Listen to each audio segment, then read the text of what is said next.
Hi guys, welcome back to Wanna Talk with Brandy. I'm so excited to be here today and I'm so grateful that you decided to join me.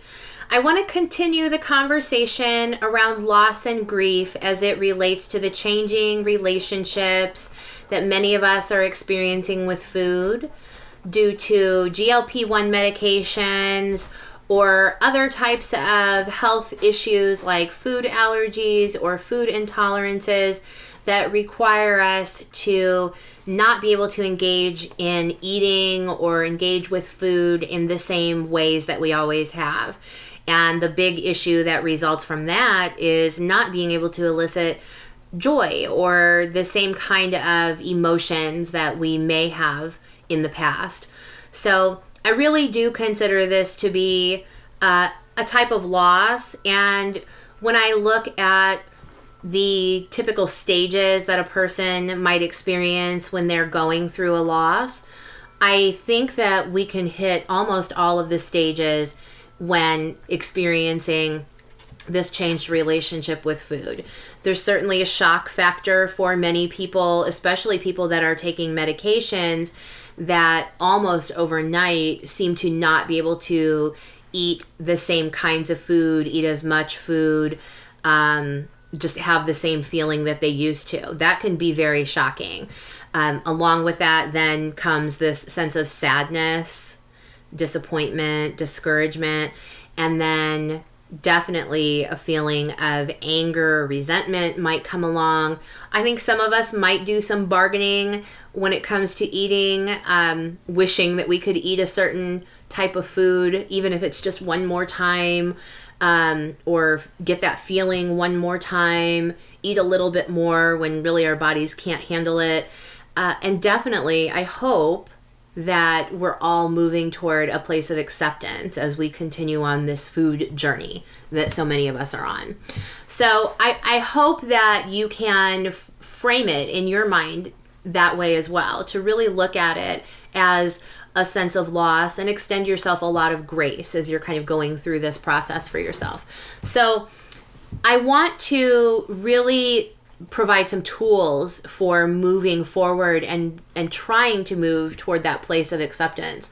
So I want to introduce or maybe remind some of you who already know about a type of therapy that I like to practice and that I use quite a bit with most of my clients called acceptance and commitment therapy, or ACT. You may have heard of it referred to as ACT. So the reason that I bring this up today and that I want to talk about it as it relates to food and this sense of loss is because one of the main components of ACT is focusing on the areas of your life that you have control over versus the areas that you don't have control over, and identifying the amount of time and energy that we might be spending on the areas that we actually don't have control over.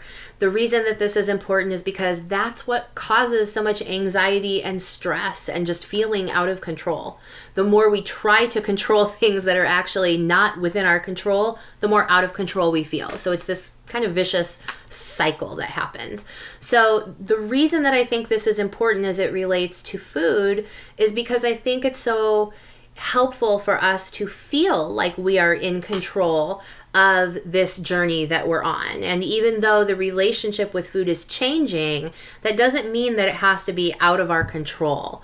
It just means it's not the same as it used to be, and that's different. And for a lot of people, change or something that's different feels out of control.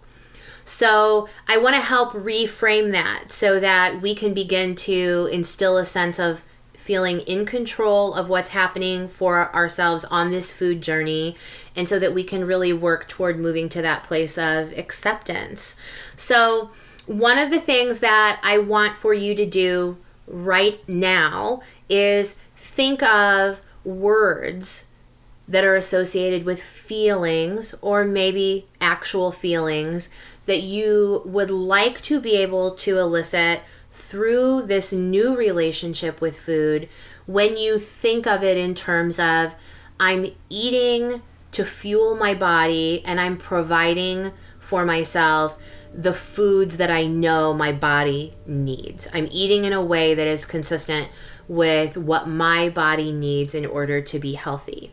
So for me, I think of words like confidence or feeling empowered. That's how I feel when I know that I'm eating something that is actually good for me and I'm eating the right amount of it for my body in order to be as healthy as it can be.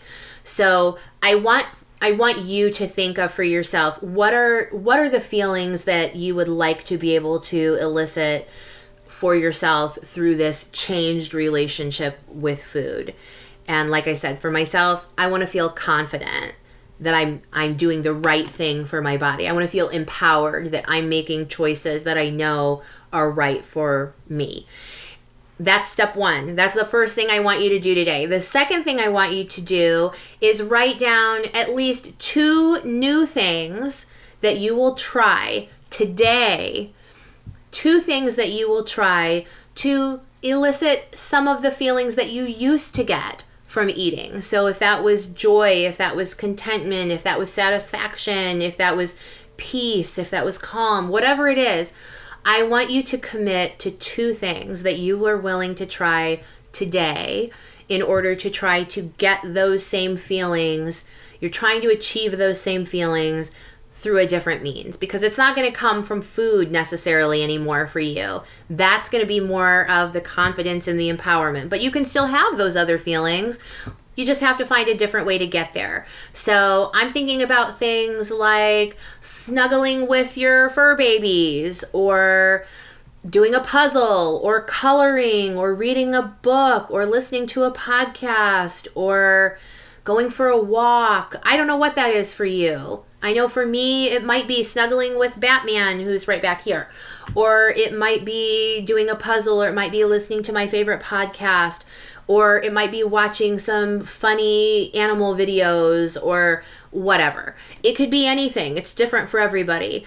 So the idea here is that you are taking back control of your emotions through a new means, because it's not going to happen with food in the same way that it used to. And it doesn't mean that we have to hate food or that we can't enjoy eating anymore. It just means that we're probably not going to feel that same way anymore. So showing ourselves that we can still achieve those feelings through other means, and through food, we can achieve other feelings like confidence and like empowerment.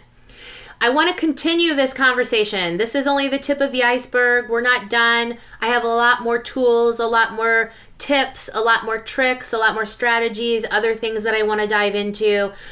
I'm going to get more into depth in a lot of these things in my podcast, which will be coming soon. But I hope you'll join me again soon for some more quick tips and tricks, and so that we can continue exploring this journey that we're on together as it relates to food and this loss that we're all experiencing. I hope you have a great rest of your day, and I hope you'll join me again soon. Take care.